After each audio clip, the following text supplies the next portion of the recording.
कविता का शीर्षक मिल चुका। कविता के शीर्षक के बाद हम लोग क्या जानते हैं, इसमें क्या व्याकरण इस शीर्षक में छिपा है। देखिए यहाँ पर एक फूल की चाह। फूल क्या है? यहाँ पर फूल क्या हुआ?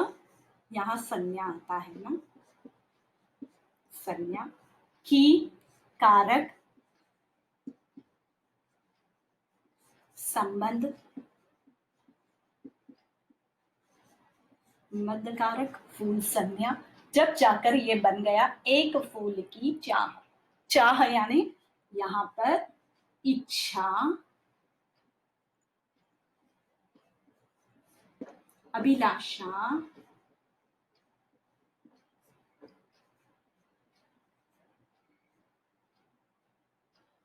चाह, इच्छा, अभिलाषा, आकांक्षा पर्यायवाची शब्द, फूल पर्यायवाची शब्द, कुसुम, सुमन, पुष्प, शीर्षक मिल गया एक फूल की चाह। यहां हमें फूल से संबंधित फूल किस, अभी मैंने प्रश्न पूछा था, फूल किसे कहते हैं?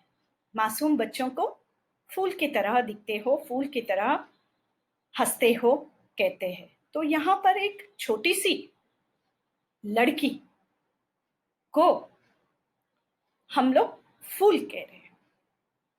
देखिए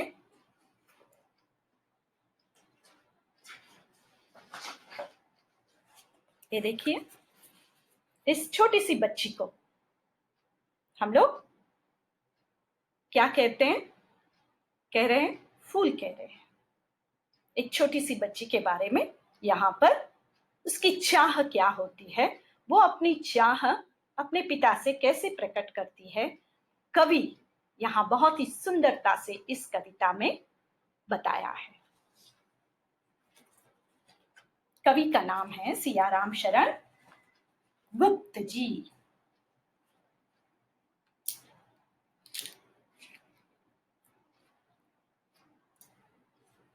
कवि है, कविता के कवि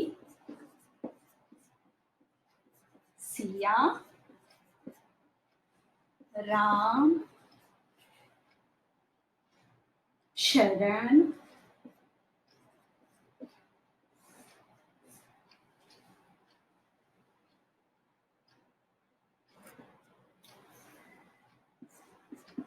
गुप्त जी। चलो, इस कविता में कवि क्या कहना चाह रहे हैं, अब हम थोड़े से कवि के बारे में जानकारी प्राप्त कर लेंगे कि कविता में कवि क्या कहना चाह रहे हैं और किस प्रकार के। तो उनका जन्म, मृत्यु, उनकी जो भी है छोटी रचनाओं के बारे में, या उन्हें कौन से कुछ पुरस्कार मिले हैं तो पुरस्कारों के बारे में हम जानकारी प्राप्त करेंगे। कवि का जन्म, सियाराम शरण गुप्त जी का जन्म झांसी के निकट चिरा गांव में सन 1895 में हुआ था। राष्ट्र कवि मैथिली शरण गुप्त के ये बड़े भाई थे। देखिए, और एक बार मैं इस वाक्य को दोहराती हूं।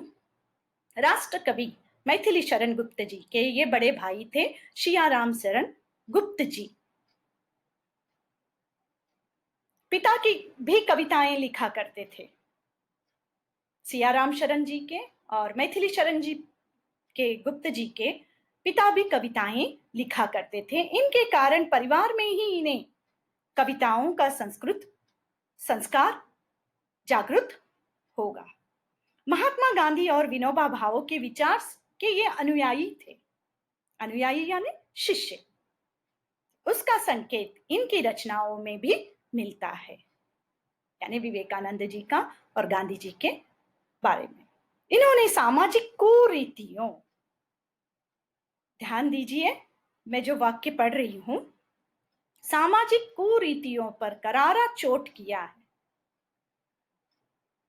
देश की ज्वलंत घटनाएं और समस्याओं का जीवन चित्रण इन्होंने प्रस्तुत किया है। इनके काव्य की पृष्ठभूमि अतीत हो या वर्तमान, उनमें आधुनिक मानवता की करुणा, यातना और द्वंद्व समन्वित रूप में उभरा है। सियाराम शरण जी की गुप्त की रचनाएं, कुछ कृतियां, कुछ रचनाएं इस प्रकार की है। मौर्य विजय, मृगनयनी, उन्मुक्त, उत्पश्रेत, नकुल आदि इनकी रचनाएं हैं। तो हमने अभी कवि परिचय जाना कि ये कहाँ के हैं, कहाँ, और इनका जन्म 1963 में हुआ। मृत्यु, माफी चाहती हूँ, मृत्यु 1895 में जन्म हुआ। जन्म 1895, मृत्यु 1963 में।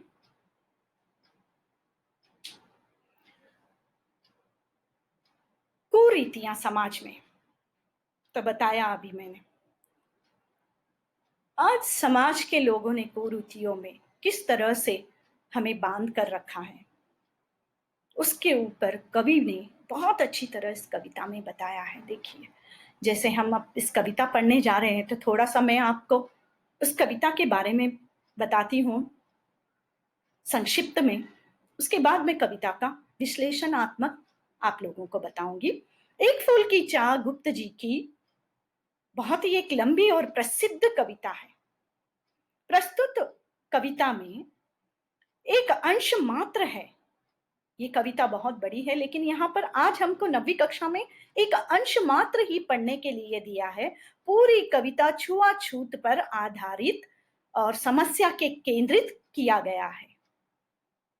छुआछूत क्या होता है? अस्पृश्यता, नीच जाति के लोगों को छूना नहीं है, इसके ऊपर केंद्रित कर इस कविता को लिखा गया है।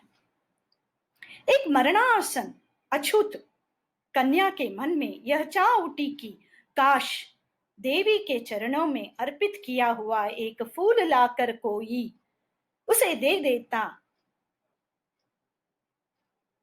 ऐसी उसकी उस छोटी सी बालिका के मन में आशा, चाह जाग उठी।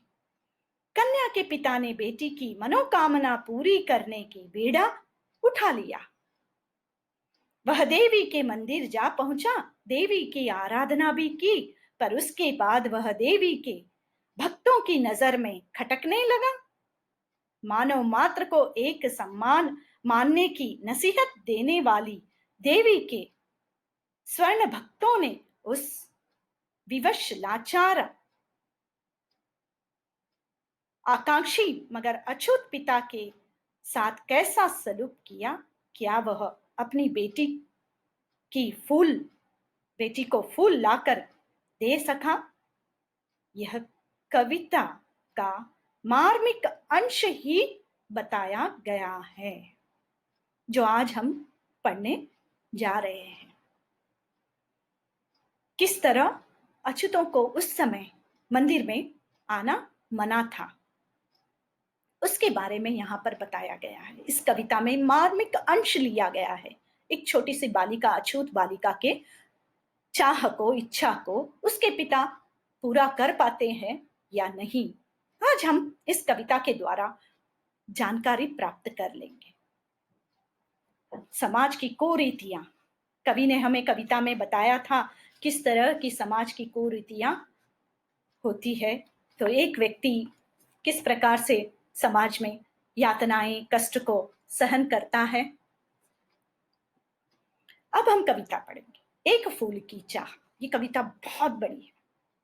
नहीं, यहाँ पर देखिए, इतनी बड़ी कविता 9वीं कक्षा में दिया गया है, लेकिन इसका मार्मिक अंश ही है। तो पूरी कविता में और क्या क्या इस कुरीतियों को कवि ने बहुत ही बढ़िया ढंग से पाठक के सामने प्रस्तुत किया। उद्वेलित कर अश्रु राशियां, हृदय चित्ताएं धधकार, महा महा मारी प्रचंड हो फैल रही थी इधर उधर। क्षीण कंठ मृत्यु वत्सों का करुण रुदन दुद्रित नितांत भरे हुआ था। निज कृष्य रव में। आहाकार अपार अशांत, इस कविता की पंक्ति जो हमारे प्रस्तुत समाज में आज महामारी का एक चल रहा है, क्या है वो? कोविड